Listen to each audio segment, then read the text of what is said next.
Here's the hard truth. 1 in 3 operations leaders leaves within their first year. These are smart, experienced hires. The people you fought hard to land, gone before they ever hit their full potential. And what's wild is there are always early warning signs.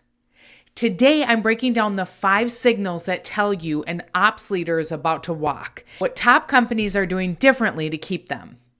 I'm Renee Frey, and this is Building Your High-Performing Team, where we help you hire smarter, reduce turnover, drive business results, and finally sleep at night. If you want proven strategies to hire better and build teams that last, hit subscribe. We drop new insights every week. Let's dig in and talk about how to hire and retain the kind of leaders who truly move your business forward.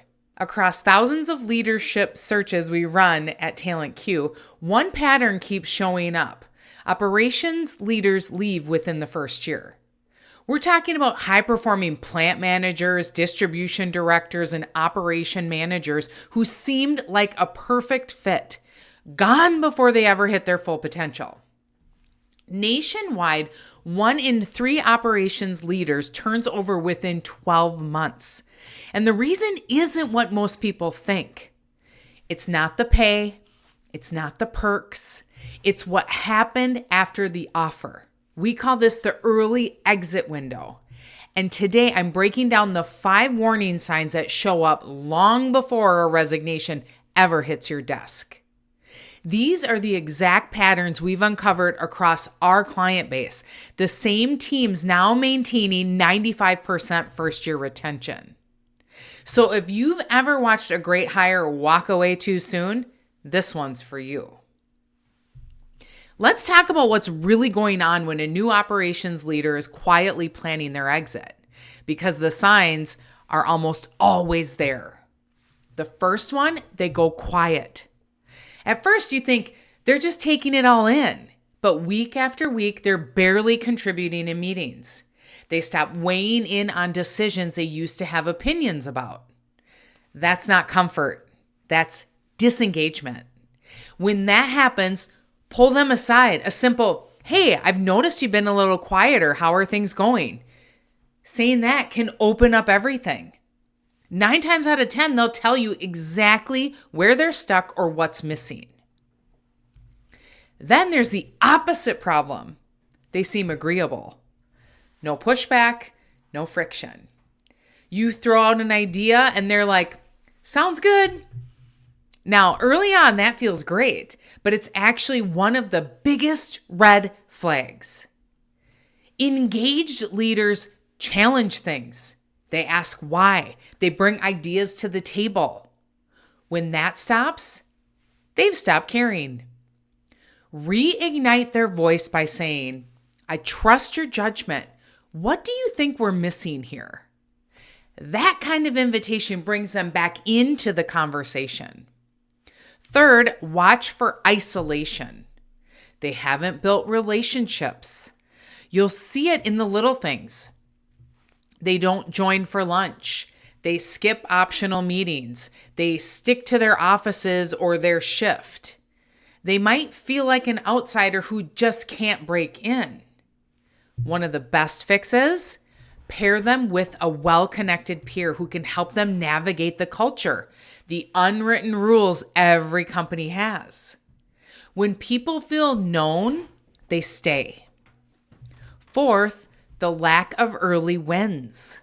When a new leader doesn't have something visible to point to in those first 60 days, something that makes them say, "Okay, this person gets it," the confidence starts to fade on both sides. It's not that they're failing, it's that their success isn't being seen.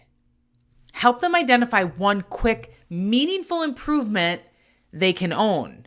Maybe it's fixing a scheduling issue, updating a process, or recognizing the team publicly. Visibility builds momentum. And finally, the energy shift.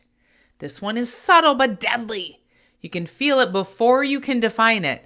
Their tone changes, their emails get shorter, they're harder to reach, Maybe they stop making eye contact. That's emotional disengagement, the last stage before the exit conversation. That's when you check in human to human. Hey, something feels different lately. What's on your plate right now? Sometimes that one question pulls someone back from the edge. The bottom line, when something feels off, it probably is. If you notice any of these patterns, the silence, the compliance, the isolation, the stalled momentum, or the fading energy, don't ignore them. Step in early. The conversation you have now could save 6 months of backfilling later. Because retention doesn't start at year 1. It starts at week 1. Which of these warning signs have you seen most in your organization? I'd love to know. Drop it in the comments. I'd love to know what's showing up in your world. Now, here's why this matters. Replacing a single operations leader can cost up to 3 times their annual salary. And that's just the financial hit, not counting the loss of momentum, culture, and trust. When a key leader walks, your best performers start questioning their own stability. Turnover doesn't just drain your budget, it shakes your credibility as a leader. Retention has become a true competitive advantage. The companies winning in this market aren't just hiring faster, they're integrating smarter. They know that onboarding, connection, and communication are the real difference makers. Because fixing this one issue doesn't just save money, it protects your reputation, your results, and your team's confidence for the long haul. Let me share a quick story from one of our manufacturing clients. They hired a phenomenal director of operations, incredible background, great cultural fit, total alignment. 6 months later, he started showing up quiet. He hit his numbers, but he stopped leading the way he used to. 2 months after that, he resigned, said it just wasn't the right fit. When we debriefed, what we uncovered was expectations were never revisited after onboarding. He hadn't built key relationships, and no one noticed how isolated he felt. We helped that client rebuild their integration process, adding 30, 60, 90-day check-ins and a peer mentor system and clear success markers. Their next hire not only stayed, they were promoted within a year. The difference wasn't the person, it was the process. So why do most companies miss these early signals? Honestly, it's because everyone's moving too fast. Once a leader is hired, the business shifts focus back to operations. The assumption is they'll figure it out, but even top performers need clarity and connection. Think of it like a relay race. Most drops happen in the handoff zone. Another reason, most organizations measure time to fill, not time to effectiveness. When speed is the only metric, integration quality suffers. So you end up with strong hires who never fully connect. Not because they're wrong for the role, but because they never got anchored in the culture. It's not a performance problem, it's a leadership opportunity. Now, spotting these signals doesn't mean tolerating poor performance. If it's a fit issue, act decisively. But if it's about clarity, communication, or support, those are fixable. Retention doesn't mean lowering standards. It means raising alignment. And the best leaders I know hold people accountable and make them feel supported. That's the balance top operation companies have mastered: results and retention. Here's what we recommend to clients who want to eliminate early exits. Step 1, the early alignment check. In the first week, clarify success measures and decision authority. Ask your new leader, what's your biggest uncertainty right now? You'll cover misalignment early and build trust fast. Step 2, the integration buddy system. Pair every new leader with a tenured peer who knows the culture, the personalities, and the unwritten rules. It builds belonging faster than any onboarding slide deck ever could. Step 3, the 90-day momentum plan. Help your new leader identify 3 small but visible wins early. Quick traction builds credibility, and credibility drives retention. These 3 steps cost nothing, but they save you hundreds of thousands in turnover and countless hours rehiring the same role. Here's the truth. Most leaders don't quit companies. They quit disconnected. They join for the promise and they leave when reality doesn't match what was sold. Every commitment made during the hiring process becomes a trust contract on day 1.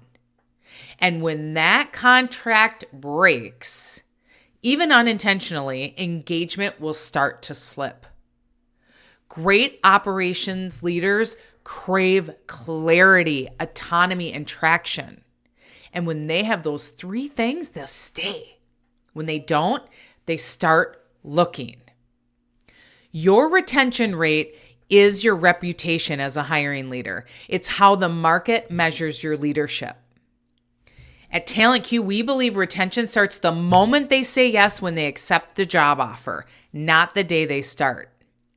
And if you're thinking about your team right now, ask yourself, what did I promise during hiring that might not be showing up today? Does my new leader have what they need to win? Information, resources, and relationships? Have I checked their energy lately, not just their results? Those questions can save you from another resignation down the road. Move towards clarity, not assumption. Move towards connection, not control. And move towards partnership, not pressure. That's how great teams stay great. The 5 signals we talked about today aren't theories. They're the real patterns behind most early resignations. But once you can see them, you can stop them.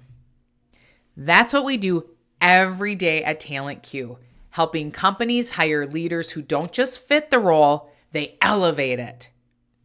If this resonated and you found it valuable, please share it with another hiring leader who's serious about building stronger teams. And if I can help you, that's what I'm here for. If you haven't subscribed yet, do me a favor and hit that subscribe button.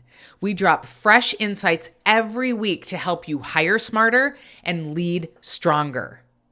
And if you're ready to fill a critical role or strengthen your leadership pipeline, visit talentq.net, where exceptional companies meet exceptional people. I'm Renee Frey, and this has been Building Your High-Performing Team from the recruiters who know your business at TalentQ. When your team is dialed in, that's when leadership feels effortless. Cheers for now, and I'll see you in the next one.